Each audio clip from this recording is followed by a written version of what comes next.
आज हम बात कर रहे हैं एजुकेशन बियॉन्ड बुक्स प्रोजेक्ट के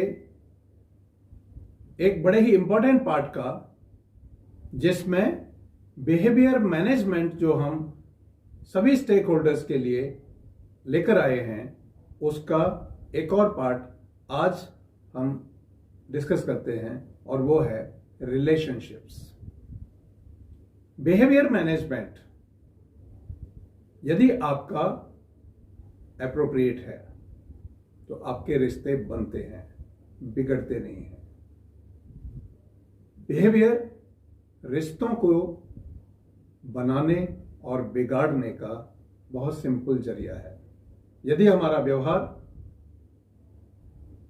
commensurate with requirement of life नहीं है, हम दूसरों को स्पेस नहीं देते हैं, हम दूसरों के स्पेस का रिस्पेक्ट नहीं करते हैं, हम दूसरों की इंडिविजुअलिटी का रिस्पेक्ट नहीं करते हैं, हम बच्चे को एक अलग यूनिट नहीं मानते हैं, एक अलग इंडिविजुअल नहीं मानते हैं, मॉम डैड को इंडिविजुअल स्पेस नहीं मिलता है आपस में, वो भी रिलेशनशिप्स के ऊपर बहुत बड़ा असर डालता है। मैंने अपने करीब 30 साल के एजुकेशन एंड पब्लिक लाइफ में ये चीज देखी है कि कई बार ऐसी सिचुएशंस आती हैं हमारे सामने जहां बच्चा बहुत परेशान होता है क्योंकि मम्मी पापा के बीच में कोई मतभेद है और उसका बच्चे को पता है। मैं इस बात को मानता हूं कि दो इंडिविजुअल्स के बीच में मतभेद हो सकता है, मगर उसको मैनेज करने की आवश्यकता है in the interest of our future generation. कई बार छोटी छोटी सी बातों के ऊपर पेरेंट्स के बीच में कुछ मतभेद हो जाते हैं और वो सरफेस आउट हो जाते हैं, वो पूरे परिवार का जो एनवायरनमेंट है उसको स्पॉइल कर देते हैं। उसमें बाकियों का तो नहीं पता, मगर बच्चे के बारे में मैं ये जरूर कह सकता हूं कि बच्चा सफर करता है, आपसे बोल भी नहीं पाता और उसको अंदर रख के घूम रहा होता है और वो उसके लिए बहुत हार्मफुल साबित होता है। तो रिलेशनशिप मैनेजमेंट बिहेवियर मैनेजमेंट का बहुत इंपॉर्टेंट पार्ट है और उसको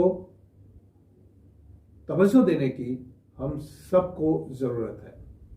जब मदर फादर के रिलेशंस अच्छे होते हैं तो बच्चों के आपस में रिलेशंस अच्छे होते हैं, बच्चों के स्कूल में दोस्तों के साथ रिलेशंस अच्छे होते हैं, बच्चों के अपने टीचर्स के साथ रिलेशंस अच्छे होते हैं और वो खुद बिहेवियर मैनेजमेंट को इंपॉर्टेंस देते हुए लाइफ में आगे बढ़ते हैं।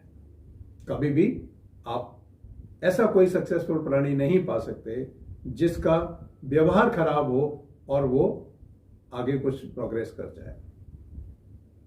आपके बच्चों को आगे चलकर कोई मैनेजर बनेंगे, कोई आईएएस बनेंगे, कोई आईपीएस बनेंगे, कोई फैक्ट्री लगाएंगे, कोई आर्किटेक्ट बनेंगे, कोई चार्टर्ड अकाउंटेंट बनेंगे, कुछ भी बने, उनको टीम के साथ काम करना पड़ेगा। और टीम बिल्डिंग का सबसे इंपॉर्टेंट पार्ट है रिलेशनशिप मैनेजमेंट। और रिलेशनशिप मैनेजमेंट सिखाने के लिए सबसे आसान तरीका मैंने यही समझा है कि स्कूल में और घर में रिलेशनशिप्स को वैल्यू दी जाए, स्पेस दिया जाए और आपस में रिश्तों को गाढ़ा किया जाए। दोस्तों, मैं बड़े दुख के साथ एक बात शेयर करना चाहता हूं। कई बार मैं ऐसे बच्चों से मिलता हूं जिनके पेरेंट्स या तो सेपरेशन की स्टेज पे होते हैं या कोर्ट्स में केस लड़ रहे होते हैं या कोई और इस तरह की सिचुएशन परिवार में होती है। उनके बच्चे बहुत पीड़ित होते हैं, उनको बहुत नुकसान होता है। मैं इस बात को एप्रिशिएट करूंगा और रिकमेंड भी करूंगा कि बच्चों के इंटरेस्ट में यदि मम्मी पापा को कुछ थोड़े बहुत एडजस्टमेंट्स भी लाइफ में करने पड़े तो कोई बुराई नहीं है। आप अगली जनरेशन को सही करेंगे। बच्चा आपका है, बच्चा देश का है। आपको ये देखते हुए कि मुझे एक पॉजिटिव सिटीजन क्रिएट करना है, मुझे एक वेल ग्रूम्ड सिटीजन क्रिएट करना है, मुझे स्ट्रेस फ्री बच्चा समाज को देना है, मुझे एक फियरलेस सिटीजन तैयार करना है, ऐसी सिचुएशन में आपको इंटरनल रिलेशनशिप पे पहले ध्यान देना पड़ेगा और ये घर से शुरू होता है। टीचर्स भी इसको बहुत कुछ बढ़ावा दे सकते हैं, बच्चों के साथ थोड़ा सा इमोशनली इन्वॉल्व होते हुए, पर्सनली इन्वॉल्व होते हुए, इंडिविजुअल अटेंशन देते हुए और उन पेरेंट्स को भी देखते हुए कि कहीं यदि कोई डिस्कॉर्ड है आपस में तो उनसे बात करके कोशिश करें कि हम फैमिली के लिए कुछ वैल्यू ऐड कर सकें। टीचर्स का बहुत रिस्पेक्ट है पेरेंट्स में और बच्चों में, इसलिए टीचर्स की जिम्मेदारी और बढ़ जाती है कि हमारा काम सिर्फ क्लास में चॉक एंड टॉक ही ना हो, जरूरत पड़ने पे हम बच्चे के घर तक पहुंचें और घर में भी बच्चे की मदद करें, पेरेंट्स की भी मदद करें। मैंने ऐसा देखा है कई बार छोटी छोटी चीज़ों से भी बहुत कुछ बदलाव आता है।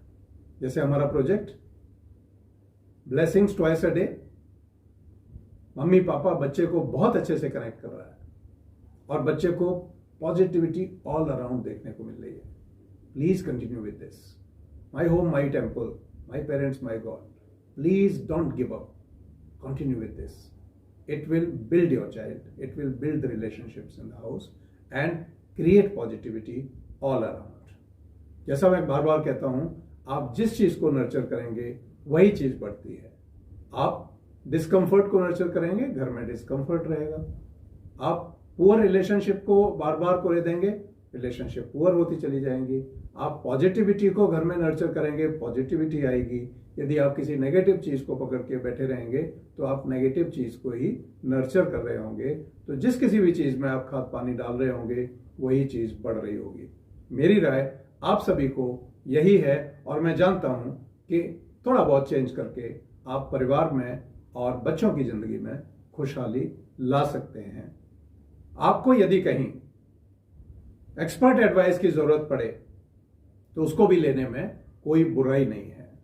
मैं आपको इस बात के लिए ब्लेसिंग्स देना चाहता हूं कि मुझे जरूर हर परिवार में बदलाव बच्चों के इंटरेस्ट में, अगली जनरेशन के इंटरेस्ट में दिखाई देगा। Thank you very much.